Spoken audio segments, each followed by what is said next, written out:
mungkin rezeki itu apa ya? Mungkin sesuatu hal yang diberikan untuk kita gitu Pak dari Allah gitu. Apa ya? Suatu nikmat lah Pak yang diberikan sama Allah. Apa, kedengeran nggak Pak? Ya, maaf, ini untuk yang non Muslim.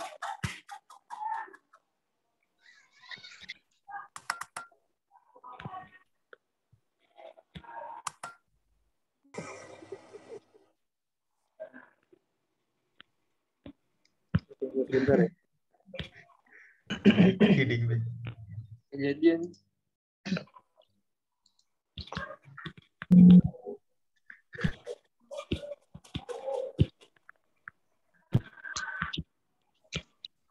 Juga bikin.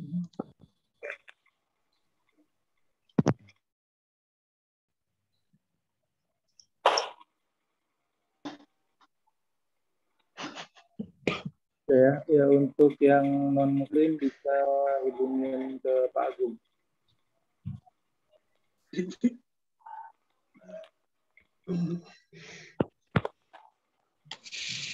Baik, Mbak Monica ya.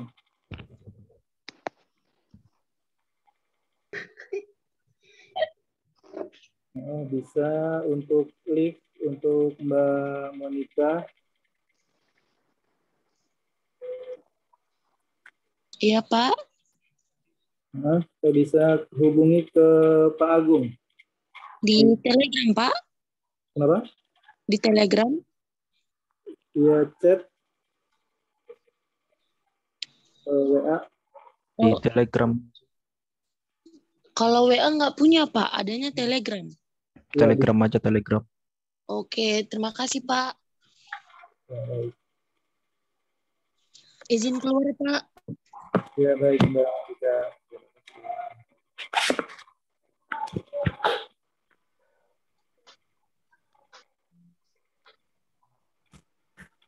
Baik, tadi Mas Ahmad Raihan, bagaimana tentang rezeki itu? Kalau menurut saya Pak ya, Ya. Kalau rezeki itu mungkin kayak nikmat yang diberikan sama Allah, terus hal-hal yang bermanfaat bagi umatnya kayak kita ini manusia gitu Pak. Hal-hal yang bermanfaat lah gitu Pak. Apa rezeki itu Pak? Gitu. Oke, ya. Nikmat juga bisa kita artikan sebagai suatu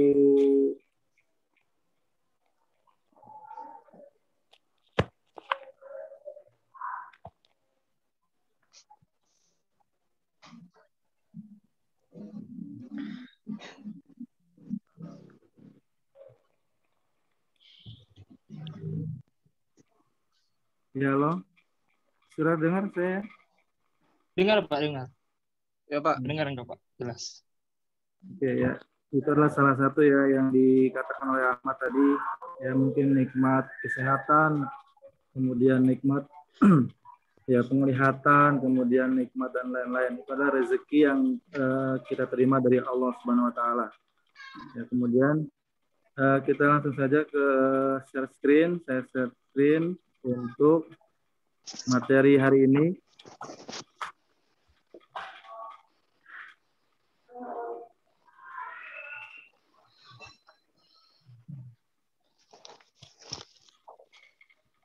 Ya, baik.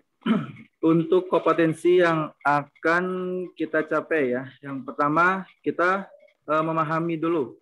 Memahami rezeki dalam Islam.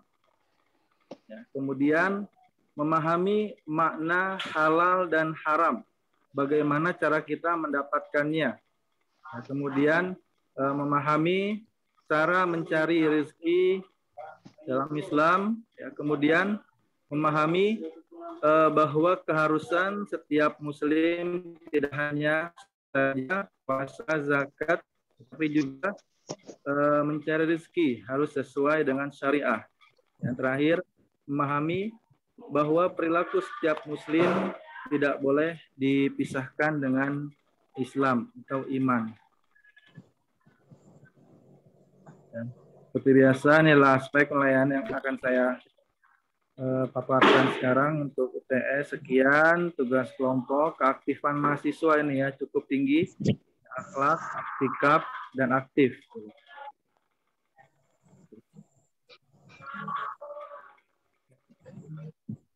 Oke, untuk pertemuan pertama kita akan membahas tentang konsep mencari rezeki dalam Islam.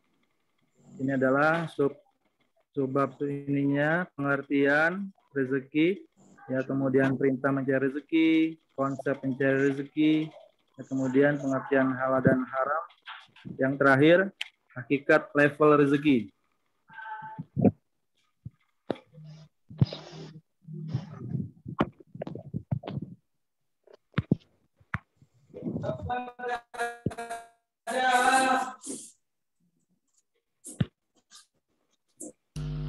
Mohon maaf Pak, itu mikrofonnya mungkin terlalu jauh Pak.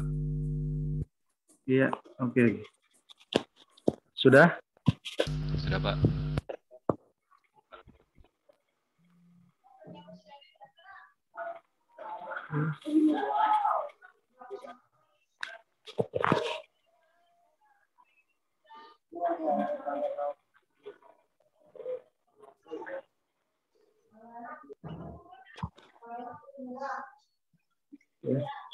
Konteks rezeki dalam Islam. Secara umum, rezeki adalah segala sesuatu dari Allah Subhanahu wa taala yang bermanfaat dan yang dihalalkan, ya, yang bisa berupa uang, makanan, ya, pakaian, hingga pasangan yang menenteramkan. Ya, kemudian rezeki juga bisa berupa keturunan yang soleh dan soleha, serta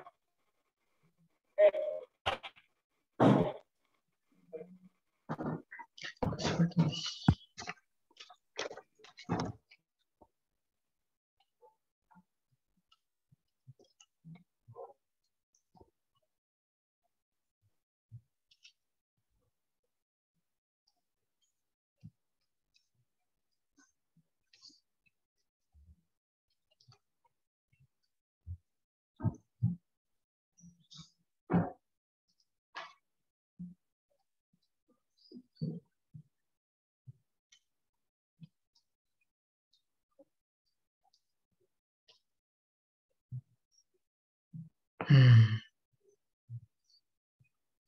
nggak ada suaranya?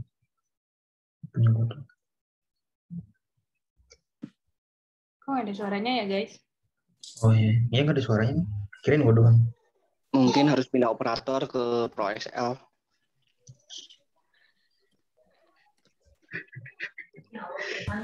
Ayo kenceng ayo. Iya nih suaranya hilang nih.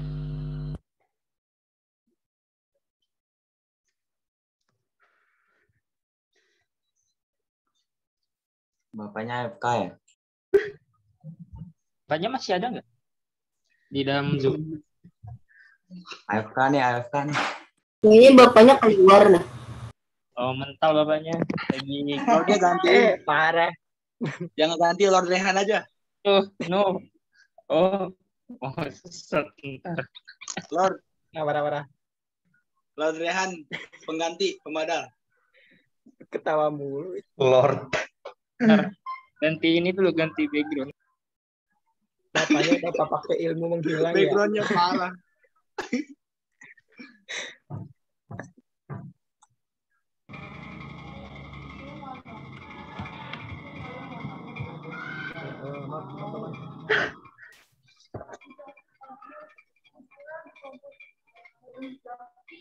There you go.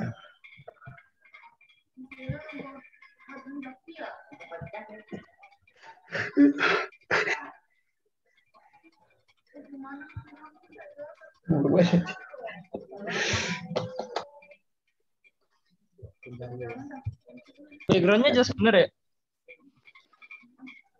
Silakan Pak, dilanjutkan.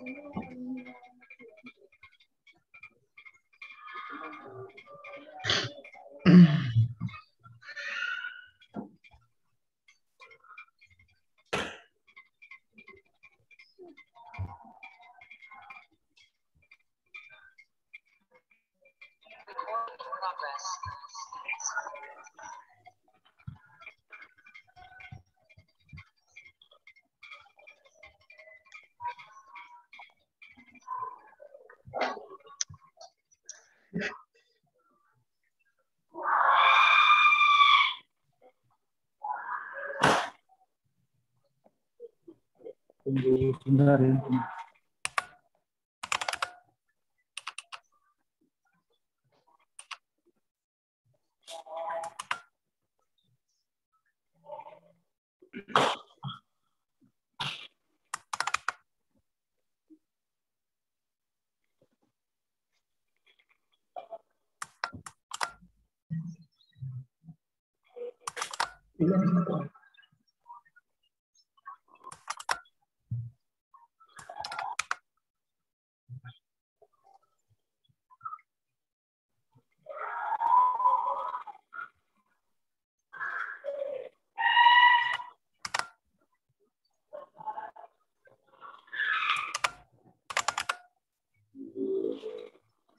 Mas, kalau sinyal di sini kurang baik.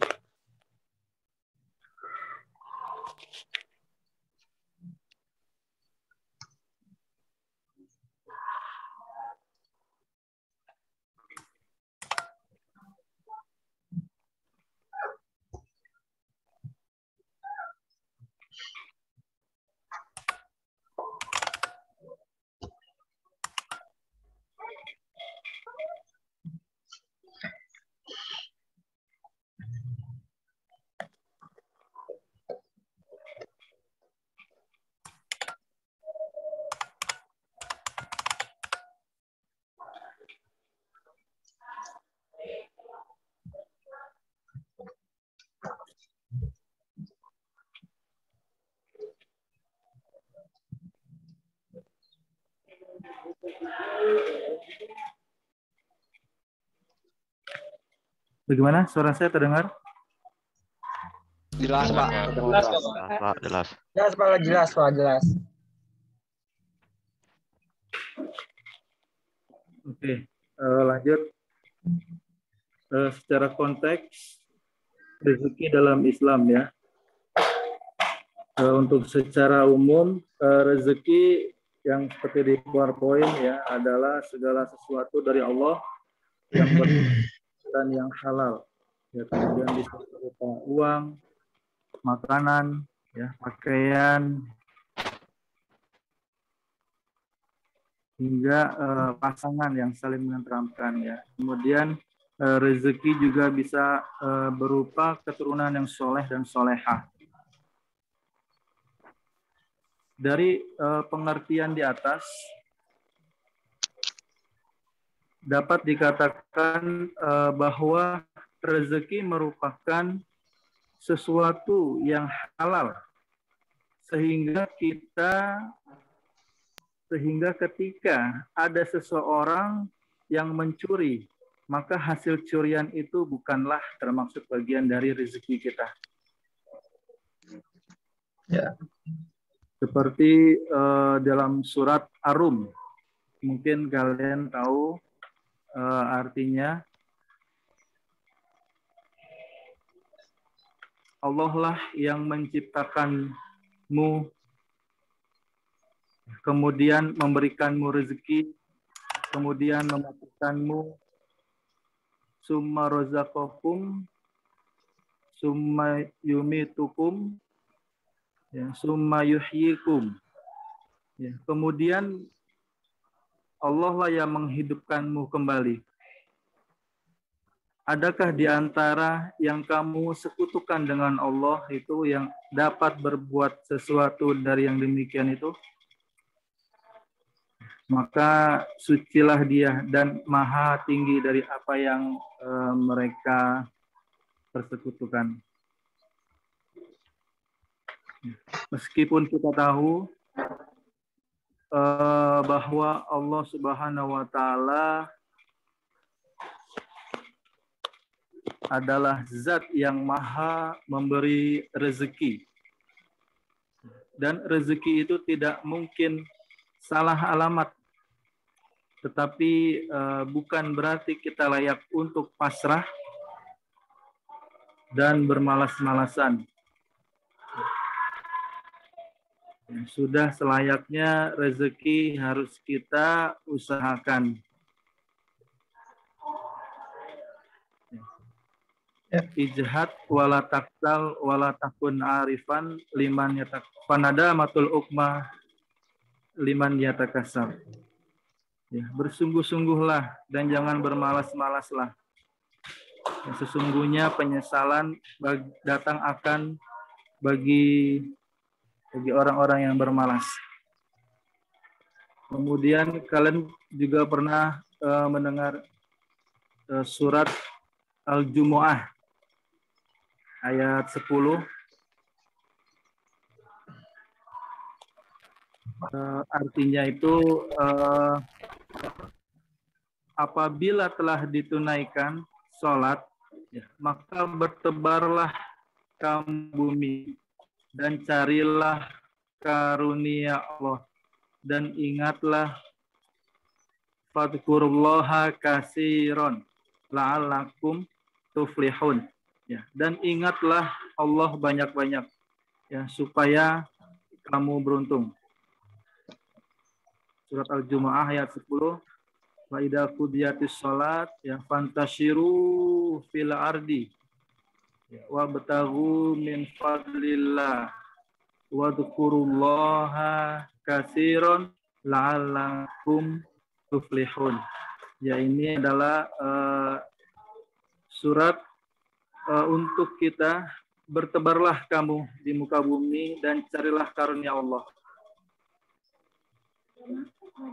Kemudian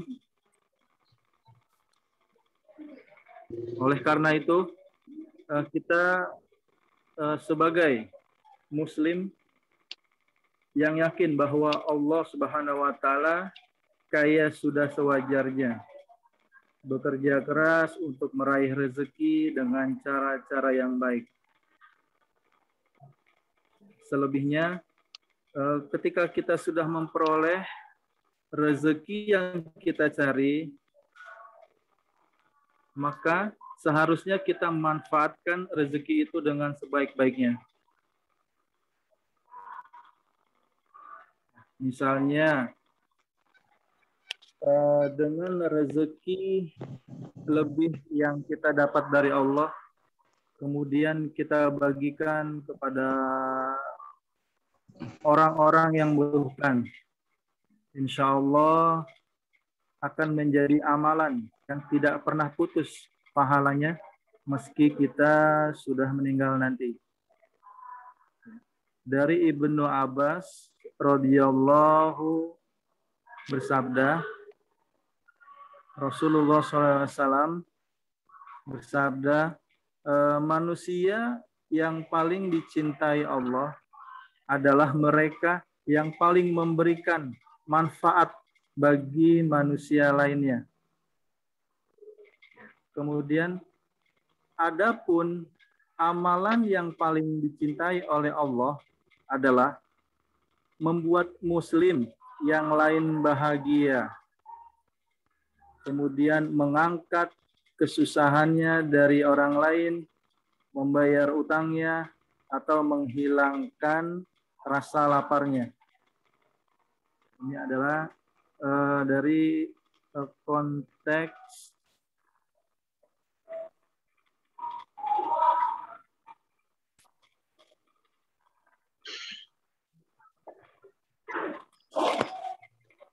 rezeki dalam Islam. Kemudian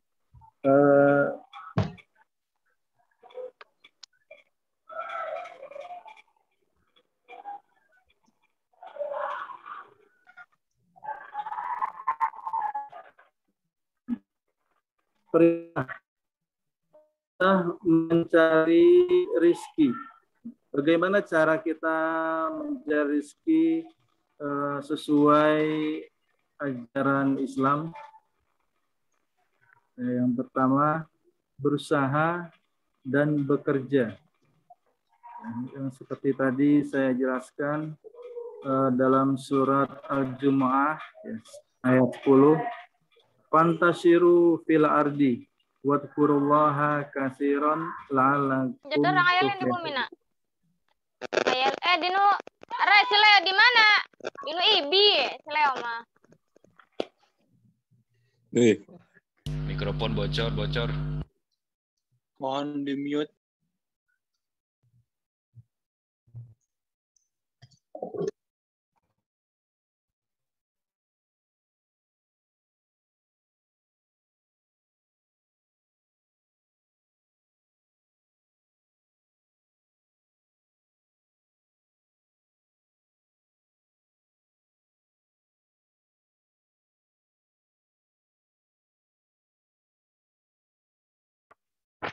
Ada suara aja sih. Kok nggak ada suaranya ya, Pak? Pak, Cek. di mute bapaknya tuh. Bapaknya di mute. Oh iya, oke, maaf. Yang kedua, takwa, mengikuti perintahnya dan larangannya. Ya, dalam surat At-Toha, waman yattaqillaha yaj'al lahu makhrajan ya min haitsu la yahtasib. Ya, barang siapa yang bertakwa kepada Allah, ya maka Allah akan membuka, memberikan jalan pintu rezeki baginya. Ya, untuk takwa dan tawakal ini sama. Ya, ada di surat Toha ayat 3. Yang pertama, waman yattaqillah. Yang kedua, waman yatawakkal 'ala Allah. Kemudian untuk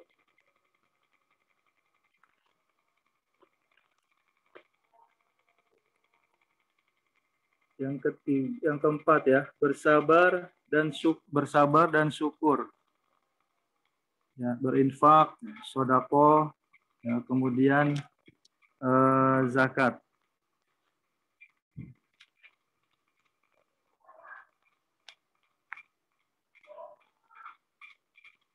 Untuk yang keenam, silaturahmi.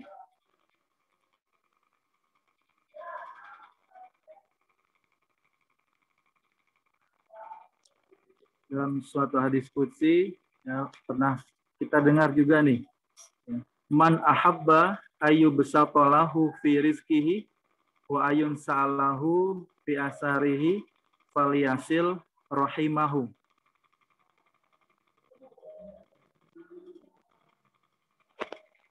Ya, barang siapa yang menyukai silaturahmi, maka dia akan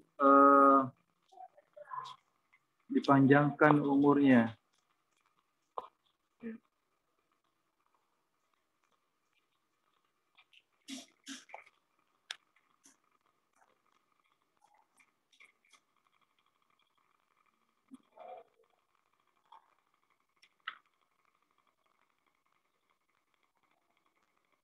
Suara saya terdengar? Terdengar, Pak. Jelas. Dengar.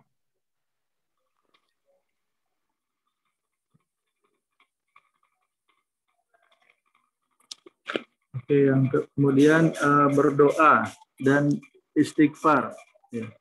Wadhkurullaha katsiran. Ya, sama di surat Al-Jumu'ah tadi ya, sudah disebutkan juga. Kemudian berbuat kebaikan.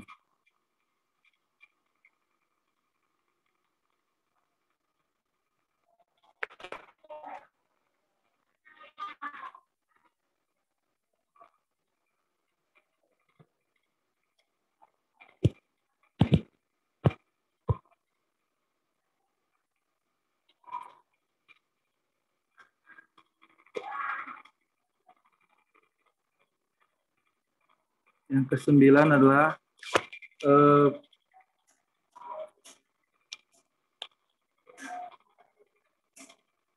berdagang, ya, berniaga. Ya, karena 9 dari 10 pintu rezeki itu adalah perniagaan. Ini diriwayatkan oleh Ahmad. Kemudian yang terakhir adalah bangun pagi. Ada suatu kisah Fatimah putri Rasul berkata bahwa saat Rasulullah melihatnya masih terlentang di dalam tempat tidurnya di pagi hari, ya, kemudian beliau mengatakan kepadanya, putriku, bangunlah dan saksikanlah kemurahan hati Allah. Dan janganlah menjadi seperti kebanyakan orang. Allah membagikan rezeki setiap harinya. Pada waktu antara mulai subuh sampai terbitnya matahari. Ini adalah perintah kita sebagai umat muslim dalam mencari rezeki.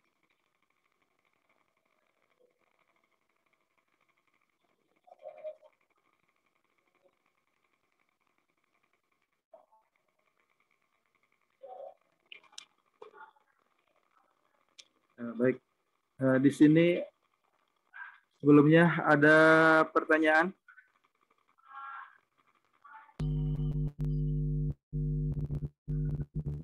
Izin bertanya, Pak. Ya, sebutkan nama. Romi Fadli, Pak. Romi. Iya, Pak.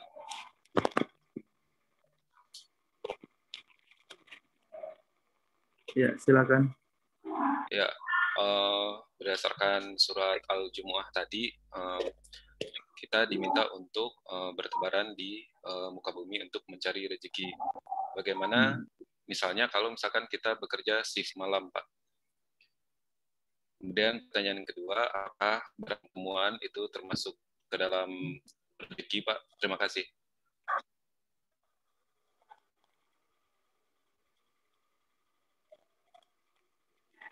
Yang pertama, ketika shift malam, terus? Iya, kalau misalkan kita bekerja shift malam, otomatis paginya kita butuh istirahat, Pak. Tapi untuk pertanyaan kedua, apakah barang temuan, misal kita menemukan barang di jalan gitu, Pak, itu termasuk ke dalam rezeki untuk kita, Pak? Oke.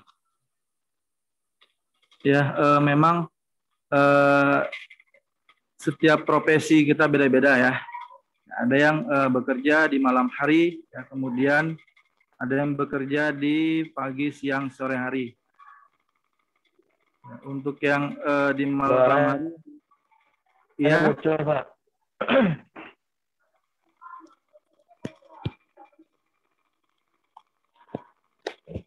Iya, kenapa?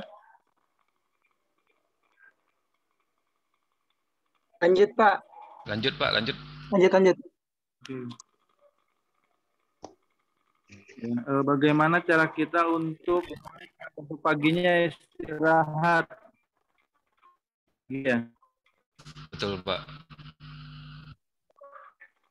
Ya, kita kan juga harus mengetahui nih fisik kita. Ya. Harus mengetahui fisik kita. Ya, pastinya kalau pagi kita bangun kan ya, pagi kita sholat subuh. Pastinya kita sholat subuh. Ya, gunakanlah rezeki kita itu kita ganti ya dengan bersedekah tadi. Ya, contoh kita menyediakan kita menyediakan tabungan nih. Kita menyediakan tabungan, ya, kita menyediakan tabungan, rezeki kita masukkan ke celengan tersebut di pagi hari. Ya, kalau kita tidak bisa mengerjakan yang lain gitu, ya, kita masukkan 1000, ya, dalam 1 bulan itu uang sudah bisa kita kumpulkan dalam 30.000. Nah, kita sedekahkan saja uang tersebut. Ya, kita kalau ada rezeki lebih gitu, rezeki kita ganti dengan sedekah. Nah, seperti itu. Nah, kemudian yang kedua tadi bisa diulang lagi? Untuk barang temuan yang kita temukan di jalan atau di tempat umum, apakah itu menjadi termasuk ke dalam rezeki, Pak? Oke. Kalau untuk barang temuan ya itu bukanlah hak kita, bukanlah kepemilikan kita. Ya contoh ketika kita menemukan uang di masjid. Ada uang nih 500.000, mungkin itu rezeki ya. Ya bukan itu.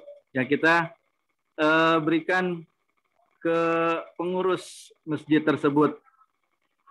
Ya maka pengurus masjid tersebut yang mungkin nanti akan mengumumkan ya jamaah siapa. Ya contoh dompet lah, uang itu ya, yang kehilangan barang tersebut gitu. Itu bukan rezeki kita. Itu milik orang lain. Nah, kita harus mengembalikannya gitu. Mungkin itu, Mas. Baik, Pak. Terima kasih, Pak. Saya mau izin bertanya, ada Pak. lagi? Ya, Pak. Ya, Mas Iqbal. Kan rezeki itu sudah diatur ya sama Allah, maksudnya setiap orangnya itu sudah dikasih rezekinya masing-masing. Nah, yang jadi permasalahannya ini apa sih namanya, orangnya itu nggak mau berusaha gitu, mengandalkan rezeki dari orang lain, dari tangan orang lain. Nah, itu gimana menurut Islam seperti itu? Jadi kayak mohon maaf gitu, kayak pengemis gitu dan yang lain sebagainya. Jadi mengharapkan rezekinya itu dari pengasihan orang lain. Itu gimana, Pak?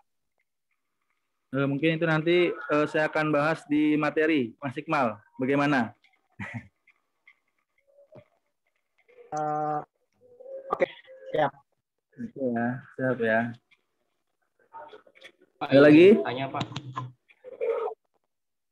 Ya, Maulana dengan Yusuf, siapa? Pak, dari Sistem Informasi. Oke, Yusuf. Iya, Pak. Mau tanya gini, Ya. Pak. Apakah ada perbedaan rezeki yang Allah berikan kepada umat Muslim dengan yang non-Muslim, Pak?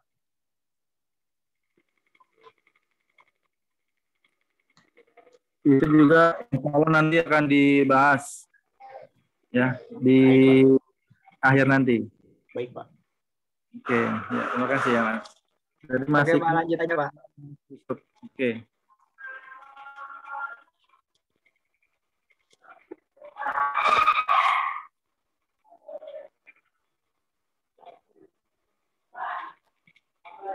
Lanjut ke konsep rezeki dalam Islam. Ya, semua makhluk yang berakal maupun yang tidak berakal rezekinya telah dijamin oleh Allah. Seperti ya kita sudah ya ada yang pernah mendengar di surat Hud ya ayat ke-8 ya. Wa ma min dabatin fil ardi illa 'alallahi rizquha. Setiap makhluk hidup, setiap makhluk ciptaan Allah itu sudah dikasih ya, sudah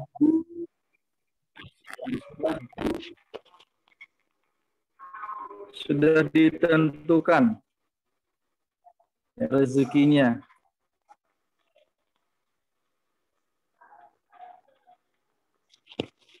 Nah, kemudian yang kedua, setiap jiwa ya tidak akan mati sampai dia menghabiskan semua jatah rezekinya, sehingga siapapun yang hidup pasti diberikan rezeki oleh Allah sampai dia mati.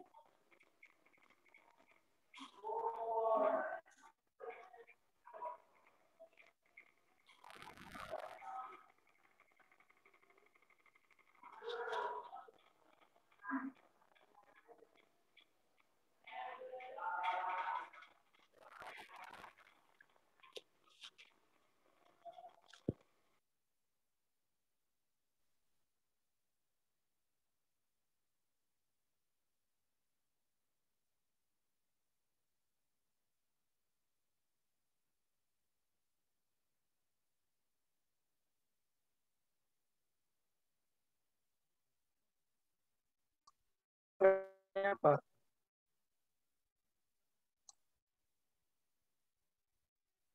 Suaranya hilang, Pak. Iya Pak, hilang.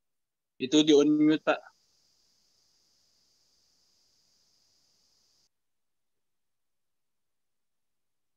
Bapaknya hilang, Pak. Bapak. Astagfirullah.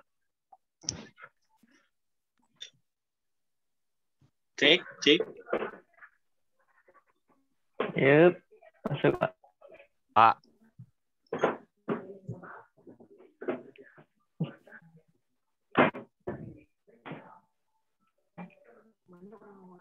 Enggak, seorang ini. Iya. Mana nih?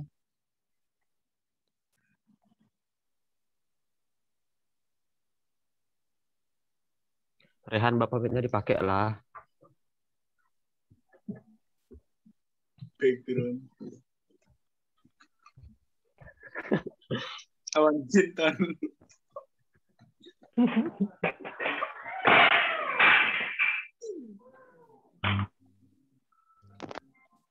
Nggak boleh gitu.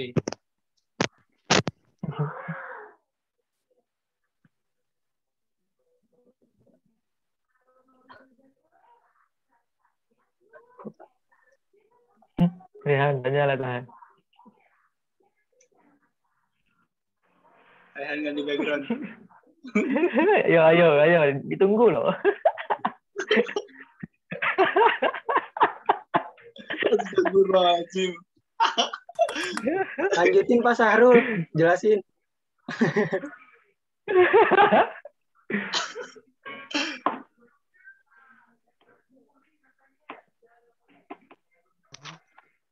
Sesuai omongan ya Pak Is.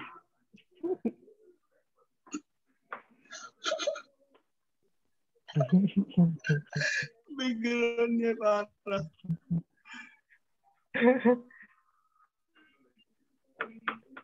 Pecinya pakai Pak Is. Pakai peci yuk. Pecinya mana? Pakai peci. Ya. Ayo, peci. Ya. Ayo ambil lah. Ayo. Bapaknya udah ada di.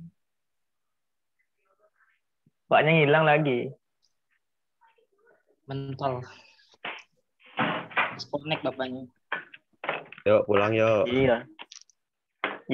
Cabut.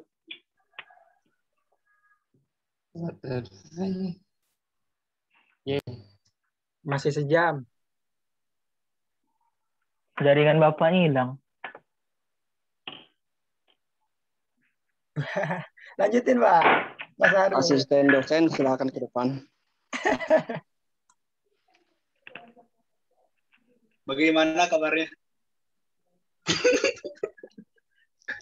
Ayo lanjut. Ya, silakan lanjutkan Pak Asisten. Oke lah itu. Dan dosen. Saya mau nanya, Pak. Di record tahu kalian. Di record. Berdosa tahu. Kayaknya enggak dipotong kayaknya ini. Enggak dipotong lah. Dipotong lah ini. Bapaknya hilang kok. Bapaknya udah live segini live. Udah masuk bapaknya. Tuh. Udah. Pak Is mana Pak Is? Iya. Pak Is. Pak Is. Udah cocok jadi guru agama nih. Amin. Orang Padang. Masuk YouTube. Bener masuk YouTube loh. Gak apa-apa loh. Iya orang Padang ya. Siapa orang Padang? Ibrahim ya orang Padang. Oh iya. Padang. Padang mana? Di sini banyak Padang. Padang nih Pak. Ajo. Nasi Padang. Bukit Tinggi. Ajo. Bukit Tinggi. Aman Bang. Ajo. Tetangganya Padang. Ajo. Ajo Piaman. Oh. Piaman Lawe. Ajo Piaman.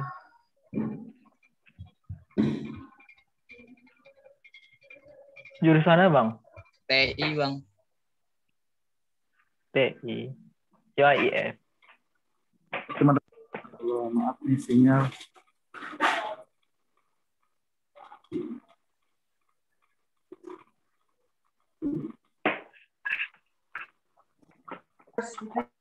Kawan Kinton apaan? Tuh, Pak connect tuh.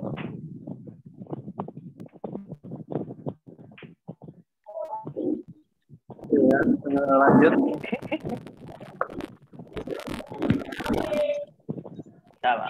Konsep rezeki dalam Islam.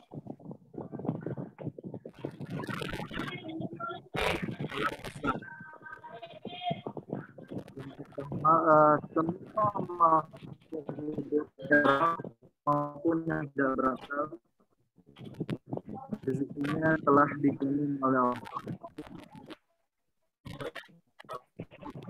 Ada beberapa dalil yang menunjukkan hal ini. Di antaranya di surat Al-Hud tadi ayat ke-6, wa ma min dabatin fil ardi illa 'alallahi rizquha. Tidak ada satupun yang bergerak di muka bumi ini kecuali Allah yang menanggung rezekinya.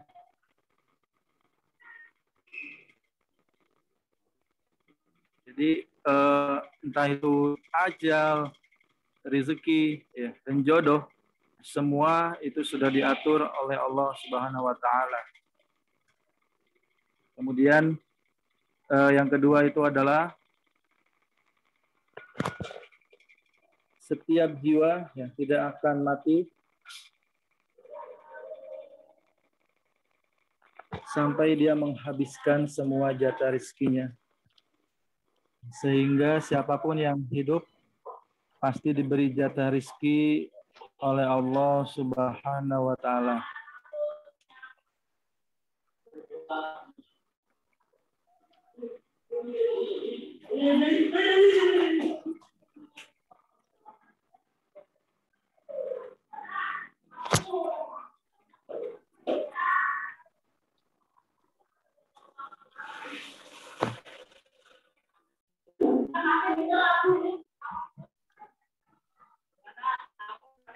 Kemudian konsep rezeki yang ketiga adalah hakikat dari rezeki adalah apa yang kita konsumsi dan yang kita manfaatkan, yang sementara yang kita kumpulkan belum tentu menjadi jatah rezeki Allah.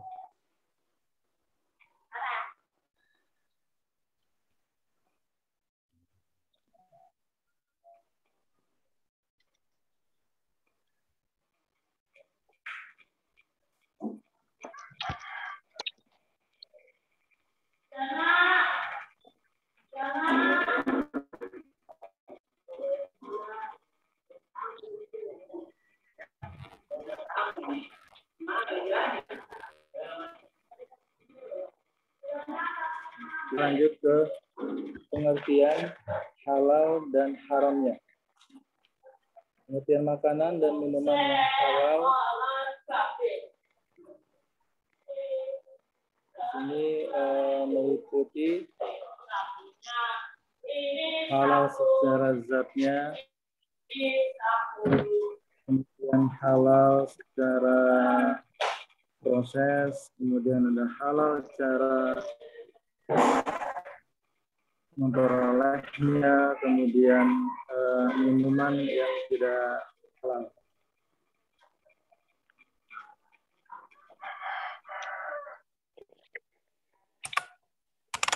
Hah? Apa?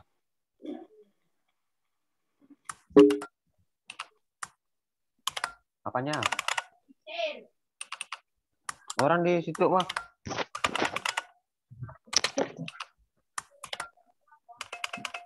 Ya, tolong di mute Mas Teguh.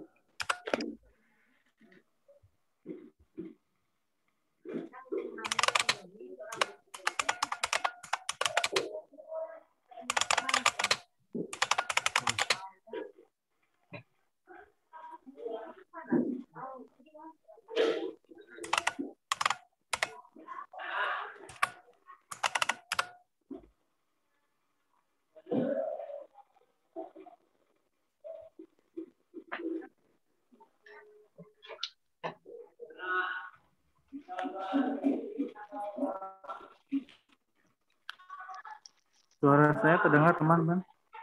Dengar, Pak. Jelas kok, Pak.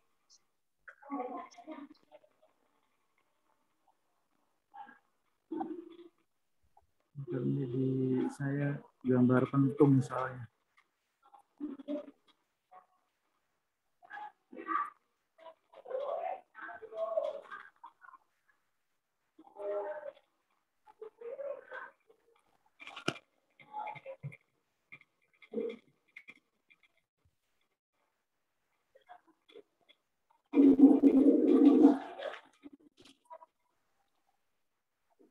Ini hakikat level rezeki.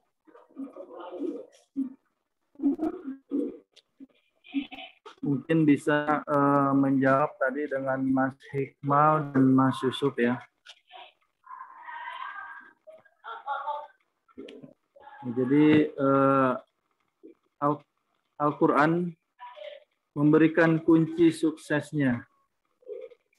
Penelaah ulama terhadap diksi tentang rezeki, ya itu melahirkan sebuah konklusi bahwa rezeki diklasifikasi kepada 3 level. Ya nanti kita akan lihat level ini ya bukanlah tingkatan yang harus dilalui satu persatu tingkatannya. Yang dimaksud adalah tingginya derajat rezeki yang dihasilkan.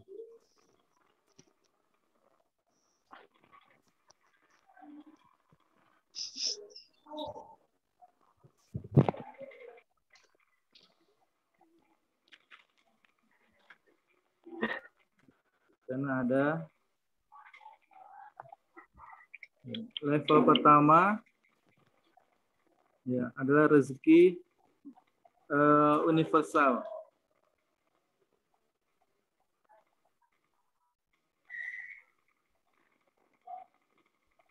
Kemudian yang kedua ada level rezeki yang diperuntukkan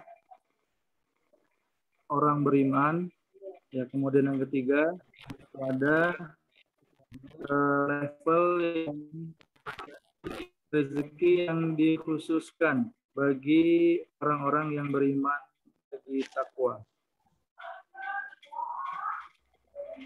Ya, maka dari itu sebelum seseorang mengeluhkan tentang rezekinya, disinilah perlu evaluasi. Ya, kita berada di level berapa? Ya, level pertama dengan mengerahkan segala upaya untuk mendapatkannya. Ya, di level kedua mencari rezeki dengan iman. Ya. Dan Allah dekatkan serta ditambah keberkahannya. Ya, kemudian atau rezeki yang berada di level yang paling mulia, ya dikejar berkelimpahan dan berkebahan rezeki. Ya, kita tinggal pilih nih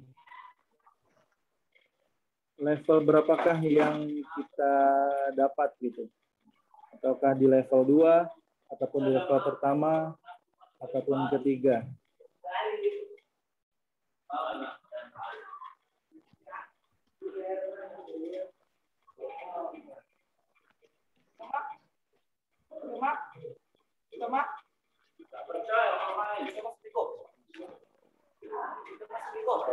Ini ada 8 jalan, ya, 8 jalan rezeki dalam Al-Quran. Pertama kita bisa melihat rezeki yang telah dijamin, yaitu di surat ke-11 ayat ke-6. Nanti kalian bisa cari nih.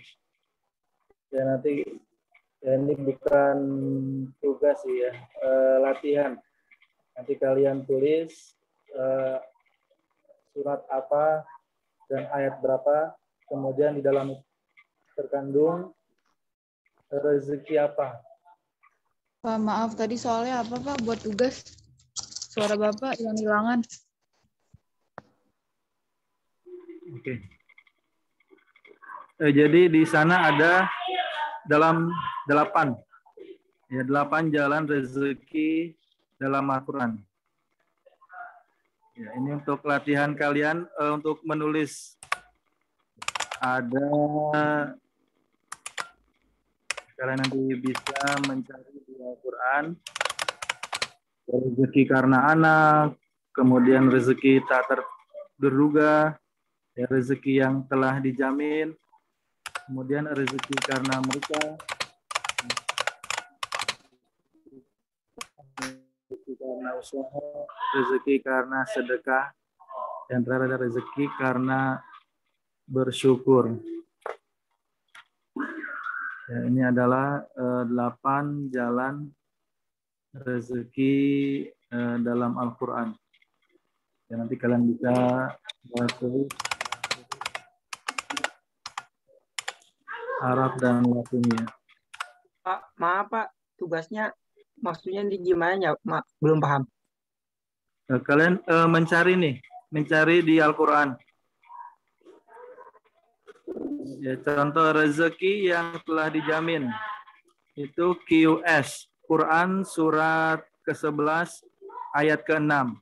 Ya, kemudian kalian tulis Arab dan Latinnya. Ya, ini rezeki apa? Nah, kemudian yang kedua rezeki Pilih tak salah terduga. satu apa semuanya Pak? Semua. Oh, ditulis ya? Ya, nanti kalian cari di Al-Quran. Berarti kita tinggal atau Microsoft Word, Pak. Kenapa? Tulis tangan atau Microsoft Word, Pak? Ada yang bisa tulis Arab di Microsoft? Bisa, Pak, bisa. Tulis tangan aja, Pak. Tulis tangan aja, Pak. Paling disalin Tulis kalau tangan aja, Pak. Word. Itu komputer kali yang nulis. Enggak, mungkin kalau kalian bisa ya kalian tinggal diubah saja di Pak, berarti font ini Arabic. kita tinggal nulis Arabnya doang, Pak. Ini kan suratnya udah ada, atau cari suratnya lagi? Dua-duanya Arab dan Latin. Enggak, maksudnya kita tinggal cari doang dari yang referensi di sini, Pak, yang Quran Iya. surat 11 ayat 6 gitu, Pak. Iya, hanya di rezeki. Oh, maksudnya Latin itu pakai artinya, Pak. Latin atau artinya, Pak? Arab dan arti. Dua-duanya. Iya. Oke. Arab dan terjemahan. Arab dan terjemahan. Tugasnya dikirim kemana, Pak?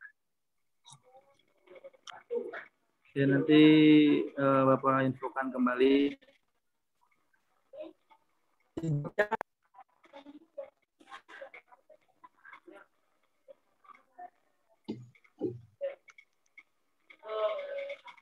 Ya, ini adalah tugas buat kalian, nanti kalian tulis.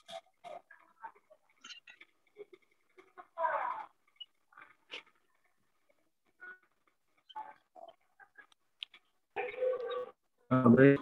Ini yang terakhir. Kalian tahu ini apa? Jambu.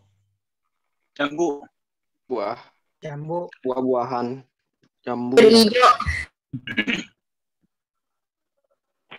Ada yang beda dari gambar? Beda warna. Yang satu lebih matang, yang satu masih mentah kali ya, Pak.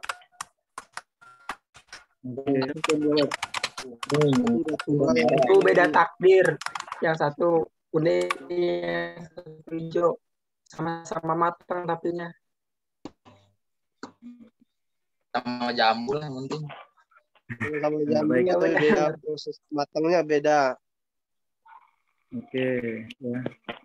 Kita bisa melihat gambar.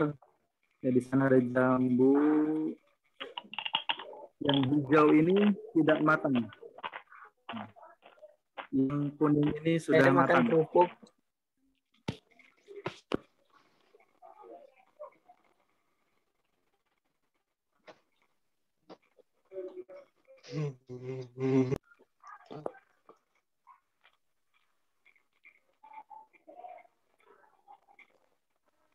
Ya, kita lihat, kita kaitkan dengan rezeki.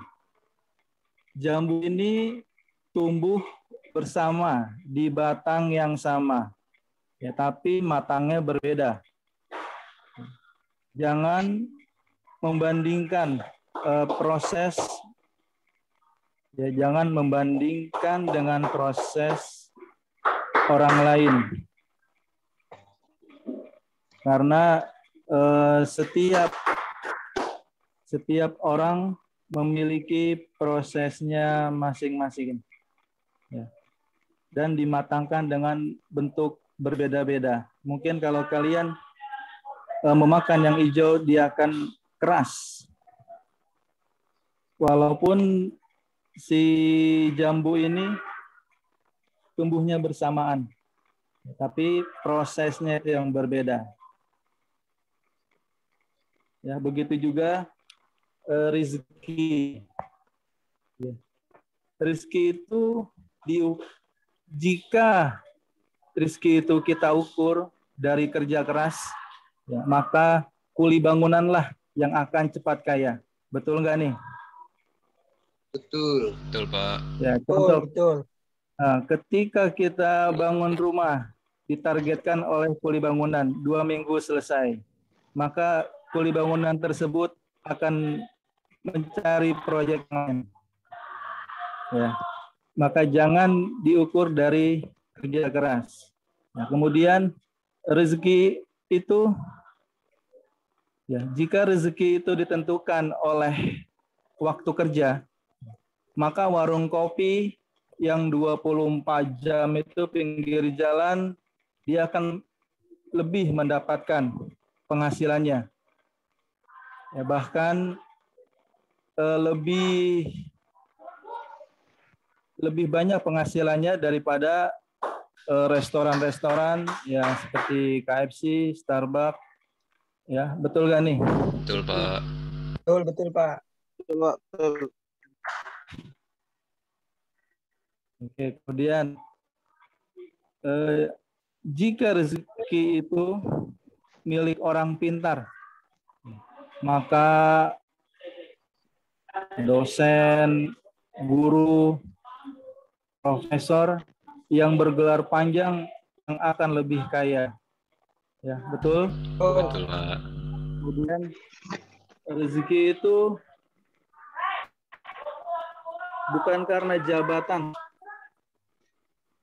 Kalau rezeki itu kita nilai dengan jabatan, ya, maka presiden, kemudian raja-raja, orang yang akan menduduki, ya, 100 orang terkaya di dunia. Ya. Kemudian ada lagi, kalian sudah belajar matematika ya, dari SD, SMP, SMA. Ya. 1 ditambah 1 tambah 9 sama dengan 10. Kemudian 7 tambah 3 sama dengan 10. 6 ditambah 4 sama dengan 10. 5 tambah 5 sama dengan 10. Ya, walaupun hitungan, ya, walaupun hitungan tersebut berbeda-beda, tapi hasilnya tetap sama, sama adil semuanya, itu bernilai 10. Ya, artinya untuk mencapai hasil nilai yang sama tidak harus menggunakan cara yang sama. Paham ya yang disampaikan? Oke, ya. Untuk mencapai hasil nilai yang sama tidak harus menggunakan cara yang sama. Ya, doa, usaha, ikhtiar, tawakal. Ya, kalau kita singkat, itu adalah, ada yang tahu?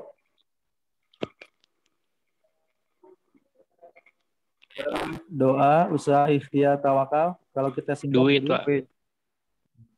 Duit ya. Duit. Oke, baik. Sampai sini ada yang ingin ditanyakan? Rehan mau nanya katanya, Pak. Iya, Rehan mau nanya tuh. Tugasnya nggak kebanyakan, Pak.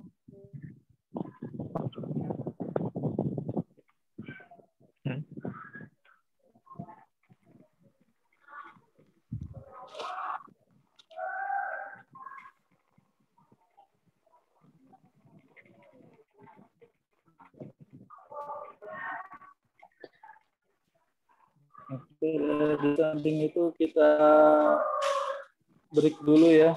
Mungkin kalian ada yang mau izin keluar ataupun yang mau bikin kopi. Ya. Sebelum break, boleh izin makan, bertanya, Pak. Pak? Siapa? Romi, Pak. Saya mau tanya, saya baru gabung kuliahnya tanggal 5, Pak. Apa nama saya udah ada dalam list absen, Pak? Romi ya? Romi Fadli, Pak.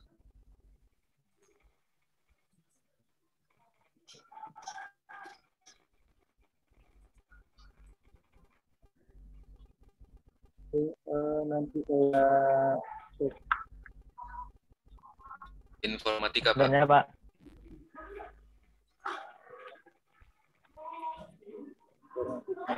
Pak, izinnya, Pak.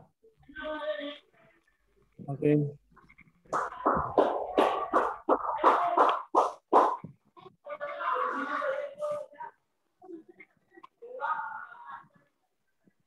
Ya, silakan tadi yang bertanya. Makasih, Pak. Iya, Romi, nanti saya cek ya.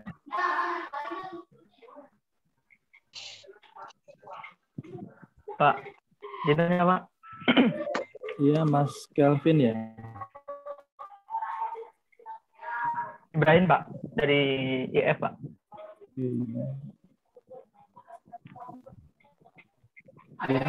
Itu, Pak, zaman itu kan sekarang lagi musim tuh, Pak. Sedekahnya tuh video-videoin. Menurut Bapak tuh gimana, Pak? Bisa diulang lagi?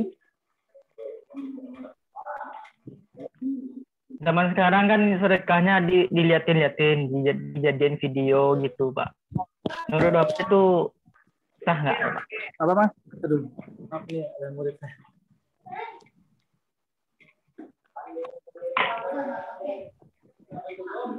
Ya, Mas, jalannya, Mas.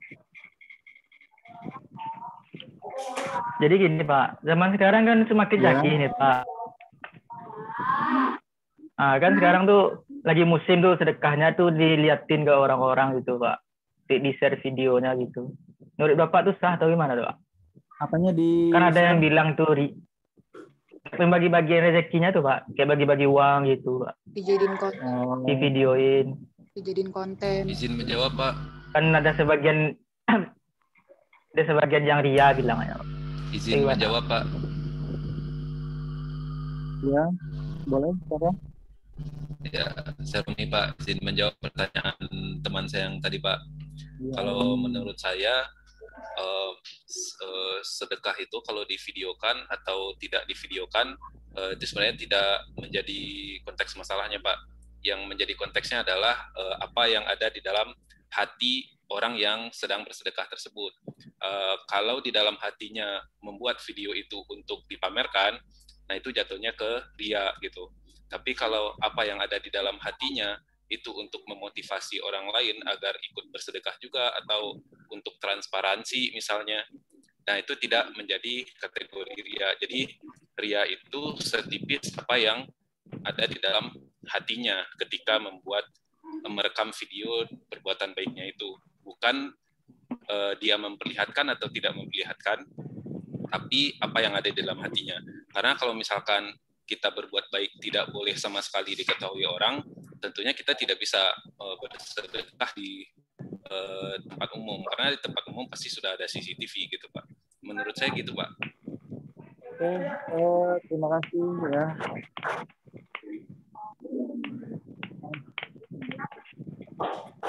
Ahmad tadi, ya, Mas Romli tadi ya. Betul, Pak. Ya, kita harus dari hati yang paling dalam kita.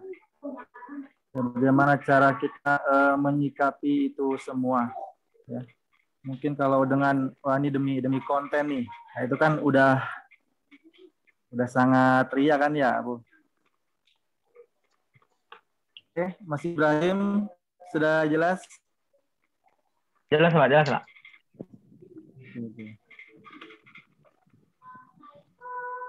Tapi kalau dari pandang Bapak gimana, Pak?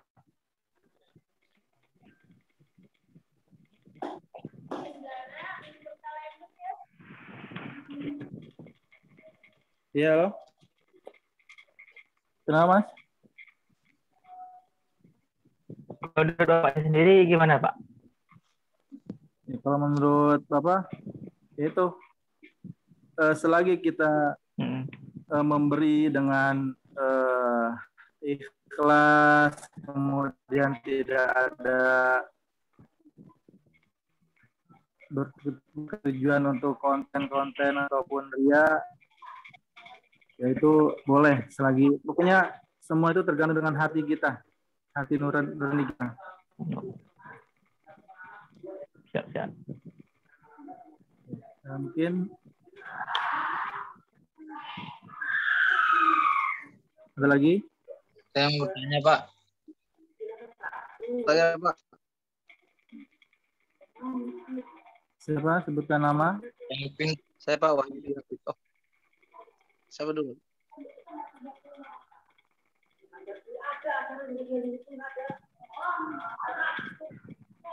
Wahyu, Mas Wahyu. Pak mau nanya nih. Sebenarnya ada yang ngasih kita barang atau uang, terus kita menolaknya. Apakah itu kita menolak rezeki dari Allah, atau apa memang itu sudah ditakdirkan bukan rezeki kita, Pak? Menolak rezeki, menolak apa? Menolak sesuatu penerimaan orang lain ya? Iya. Kayak satu biasa, Pak. Kejadian kalau ada yang dibeli biasa kita nolak-nolak duluan gitu. Ya mungkin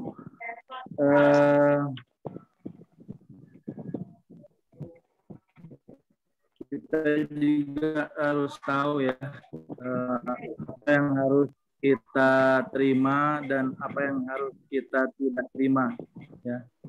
Dalam artian yang pemberi ini tidak ada niat untuk yang lain, hanya untuk memberikan sesuatu gitu. Ya contoh, tidak ada balas budi lah gitu ya. Nanti saya berikan kamu ini, nanti imbalannya ini ya, ini gitu. Selagi si pemberi itu ikhlas, kemudian si penerima ikhlas, ya tidak apa kita terima. Itu Mas Wahyu.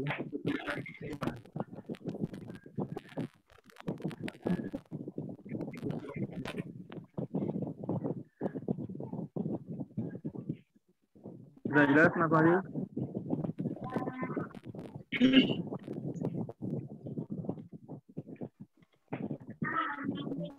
Ya, terima kasih, Pak.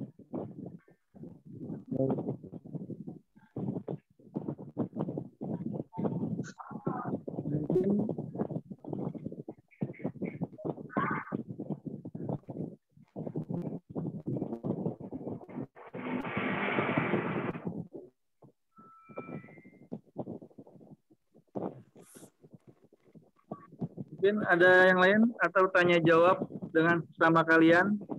Saya mau tanya, Pak. Siapa? Kelvin, Pak, Kelvin. Kelvin Effendi. Ya. Iya, Mas Kelvin. Ini materinya mau dicatat atau gimana ya, Pak? Banyak. Untuk materi nanti akan saya kirim ke e-learning.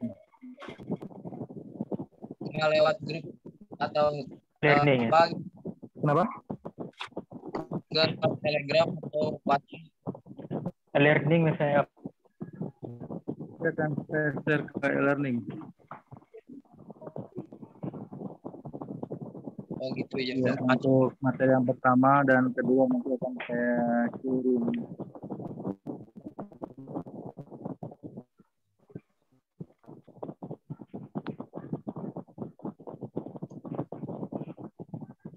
Mungkin cukup, tidak ada lagi pertanyaan. Tugas tadi dikirimnya kemana, Pak? Bukan SP itu Maria. Kenapa? Tugas yang tadi dikirimnya kemana, Pak? Untuk tugas yang tadi bisa dikirim ke email saya nanti.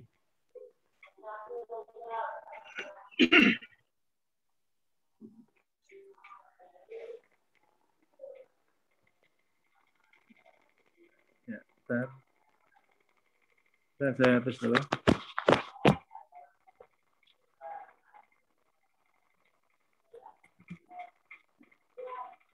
Pak. Ya. Suara saya kedengaran ya, Pak? Ya, Oke. dengar. Pak, saya Ahmad Farid Raihan dari Informatika. Saya mau bertanya, Pak. Dalam konteks agama kan untuk mendapatkan rezeki itu lebih dipermudah dengan kayak kita berusaha, bekerja, tawakal, bertakwa, terus bersyukur gitu kan.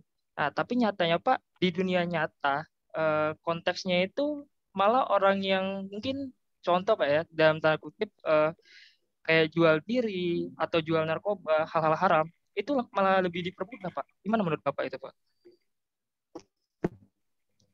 Mau di apa? Malah lebih gampang untuk dapat rezekinya itu dalam konteks apa dunia itu kan nyatanya lebih gampang dapat rezeki itu orang-orang yang kayak menjual diri gitu, kayak jual-jual barang-barang haram gitu. Gimana menurut Bapak itu Pak? Oke, ya bismillah. Ya memang ya dari zaman sekarang yang halal, yang haram dihalalkan, ya justru kebalik gitu ya. Yaitu semua tergantung dengan iman kita. Ya, makanya tadi kan di awal untuk pencapaian kompetensi ini ya mahasiswa harus dikaitkan dengan iman. Ya, karena al-imanu yazidu wa yankus. Yazidu bi ta'ah wa yankusu bil ma'siyah. Ya. Iman itu akan bertambah ketika ketakwaan kita. Iman itu akan berkurang dengan adanya kemaksiatan. Ya, makanya kita harus ya nauzubillah, kita harus menghindari yang namanya maksiat. Dari situ. Ya semua tergantung dengan iman kita. Kalau iman kita kuat, ya kita akan tidak melakukan hal-hal yang dilarang. Ya mungkin itu Mas Ahmad Rehan. Makasih Pak atas penjelasannya Pak.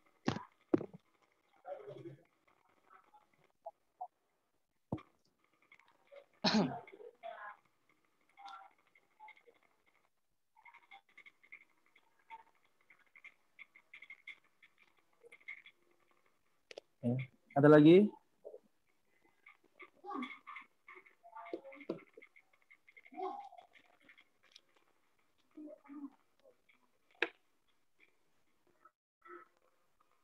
Saya Pak.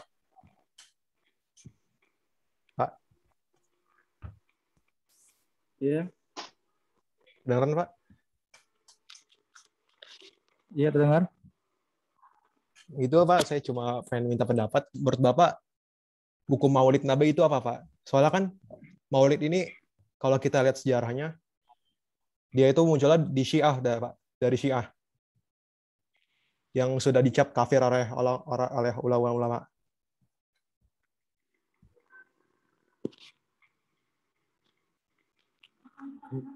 Hukum merayakan Maulid. Iya Pak, kan Maulid ini soalnya munculnya dia dari Syiah Pak. Nah, sebelumnya saya ingin bertanya. Nah, ini untuk Mas siapa? ID. ID, Pak. Mas apa? ID, Pak.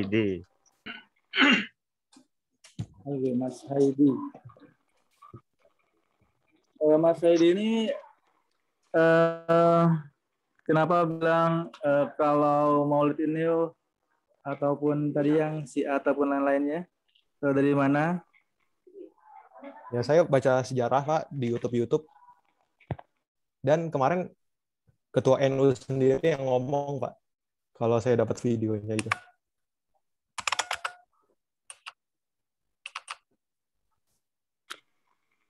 Ya, kita tidak bisa asal untuk berpendapat ya.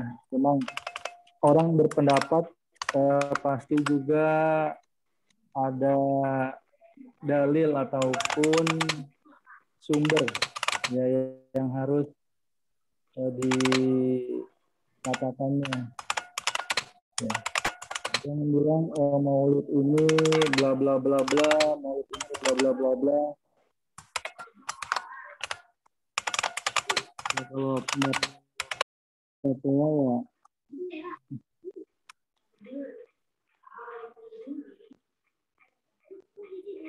ada yang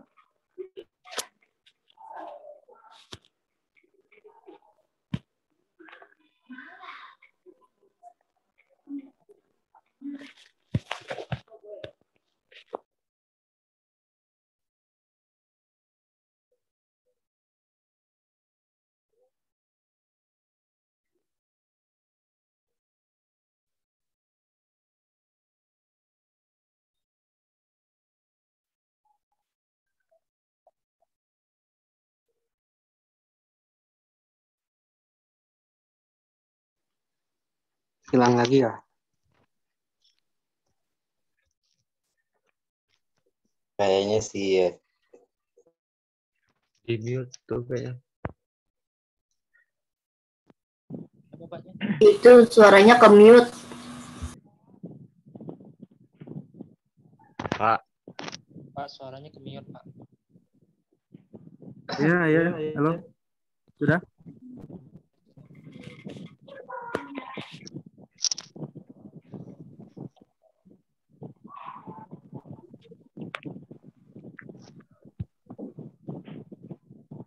Izin bertanya, Pak. Dengar suara saya?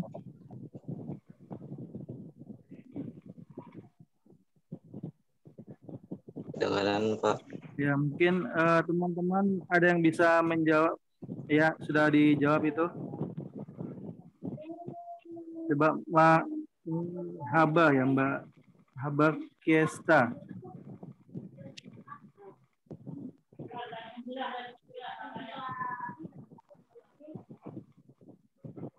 Oh.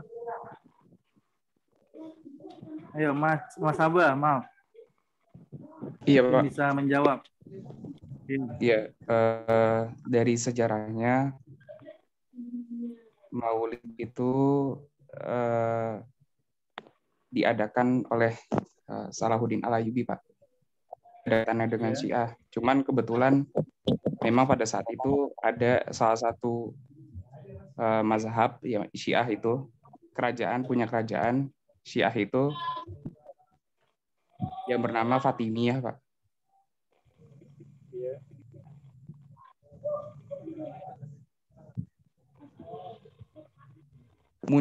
Munculnya di dinasti Fatimiyah ini sebenarnya enggak. Nah, itu kan saling kontradiktif nih. Ini benar banget nih, Mas Haidi Angka Wijana nih, Pak. Maulid munculnya di dinasti Fatimiyah yang berakidah Syiah. Maulid sendiri kan dia diadakan oleh Salahuddin Al-Ayyubi dan nggak ada kaitannya dengan Syiah itu sendiri. Maksudnya yang ngebuat Maulid itu Syiah itu saya rasa nggak punya hujah yang kuat untuk mengatakan bahwa Maulid ini dibuat oleh Syiah nih. Padahal kan Syiah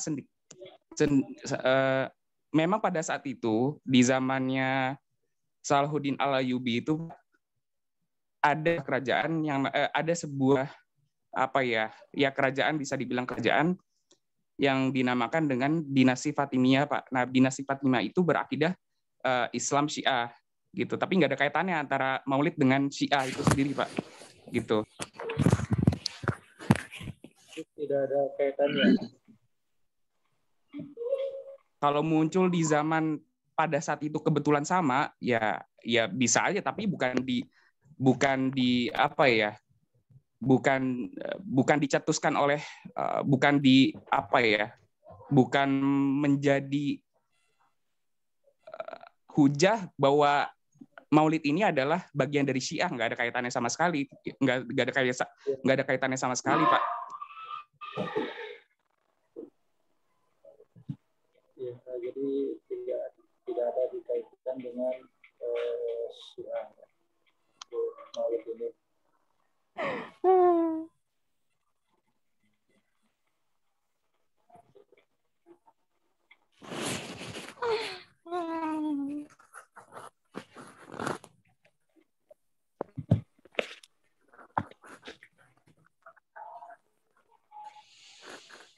Mungkin ada lagi? Pak, mau nanya, Pak.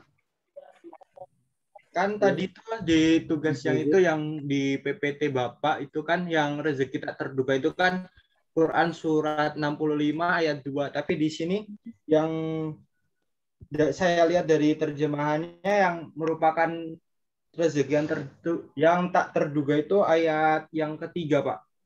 Jadi yang benar ayat kedua apa ayat ketiga, Pak? Yang Quran surat At-Talaq itu, Pak.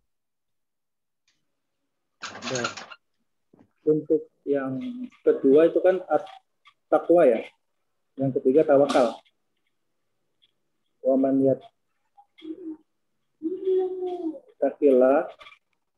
Ya, yang kedua itu tawakal.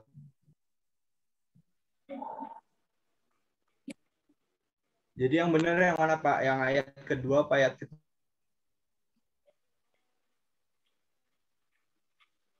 Untuk yang tak terhingga ya.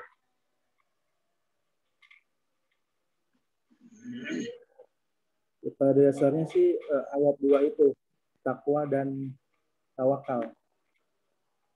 Mudah ditulis saja itu. Ayat 2 dan 3. Jadi ayat 2 dan 3, Pak.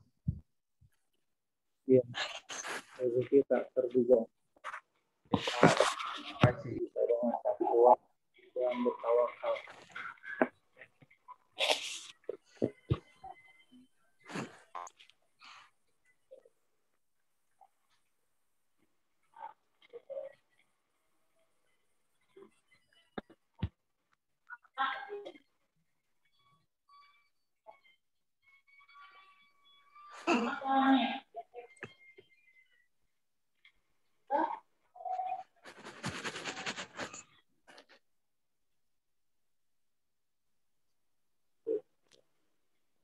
Sudah, tidak lagi. Ada Pak.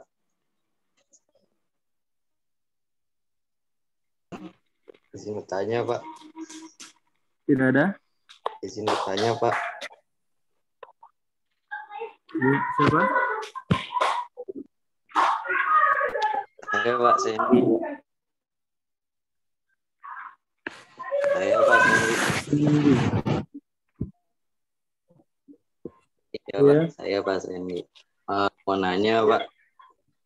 Kenapa orang itu membuat sebuah budaya dan dijadikan sebuah kewajiban di agama, sedangkan di agama itu nggak ada untuk mengikuti sebuah budaya itu. Makasih, Pak.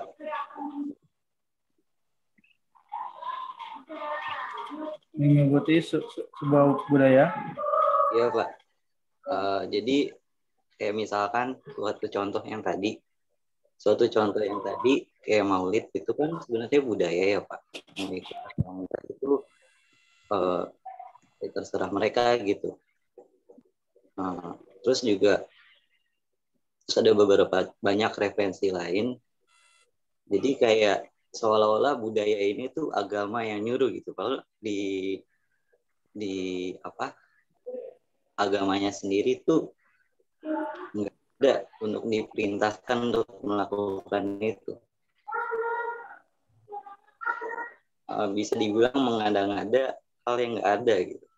Dan bisa dibilang ini lu harus ngikutin wajib. Padahal mah ya enggak. Jadi kenapa budaya itu bisa dibilang untuk sekarang tuh mirip kayak keharusan agama. Padahal agama itu enggak, di agama itu sendiri nggak ada gitu loh Pak. Makasih Pak. Mau. Oke.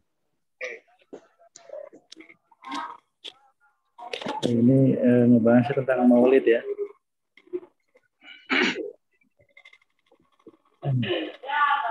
Ada pertanyaan apa saja sih tradisi-tradisi di Nusantara untuk memperingati hari kelahiran Nabi Muhammad? Ya. Ada 8 tradisi unik nih.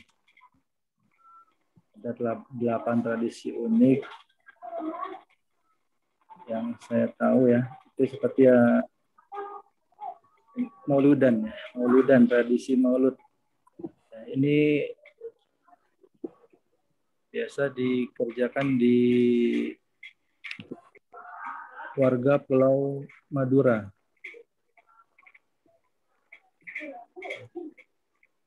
Kemudian ada gerebek maulud.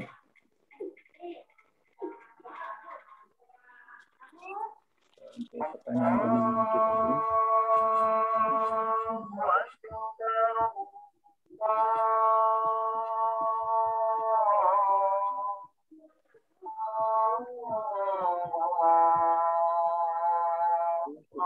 Kita dulu ya. Juga sedang azan.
Ya itu belum makan.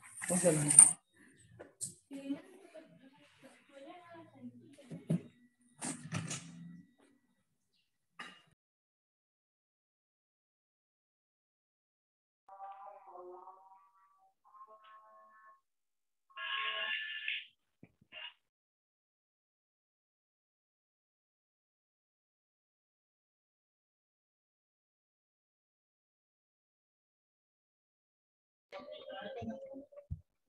Oke, baik teman-teman.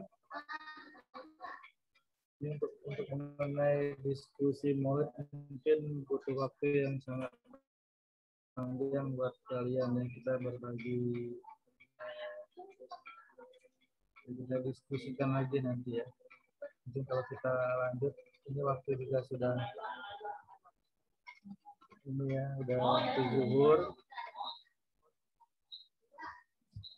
Jadi untuk perpuluhan ini kita akhiri ya. Ya Pak. Baik Pak, makasih Pak. Baik Pak. Baik, terima kasih teman-teman yang sudah hadir. Ya, ini ada 49 yang nanti akan saya akses di saya. Terima kasih. Saya akhiri. Assalamualaikum warahmatullahi wabarakatuh. Waalaikumsalam warahmatullahi wabarakatuh. Udah di absen belum Pak? Maaf Pak, udah di absen belum? Udah di screenshot kali. Oke. Ayo sholat lu, udah azan lu. Oke.